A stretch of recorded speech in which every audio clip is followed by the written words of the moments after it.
Action తీసుకోకుండా చేతులు కట్టుకొని మీ మాదిరిగా ఎంకరేజ్ చేసే నాయకత్వం చంద్రబాబు నాయుడు నాయకత్వం కాదు అది. కానీ మీరు అసలు ఒక ఫ్రస్ట్రేషన్లో జగన్మోహన్ రెడ్డి ఫ్రస్ట్రేషన్లో మాట్లాడుతున్నావు.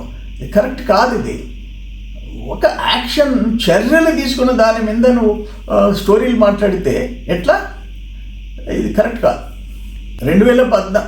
2014లో గవర్నర్ పరిపాలన, నీ క్యాండిడేట్లు సర్వేపల్లి, నెల్లూరు జిల్లాలోని సర్వేపల్లి, కావలి, మొత్తం గోవా నుంచి బాటిల్ 10 రూపాయలు, గోవా నుంచి ఒక పెద్ద టోటల్ సిండికేట్ అది, మద్యం మాఫియా. గోవా, పాండిచేరి, కర్ణాటక, తమిళనాడు టీం దగ్గర ఆ కల్తీ మద్యం తెచ్చారు. 10 డంపులు పట్టుకున్నారు. మొత్తం 14 కేసులు బుక్ చేశారు. ఒక్క సర్వేపల్లి ఎమ్మెల్యే మీద 4, కావలి ఎమ్మెల్యే మీద 6 కేసులు.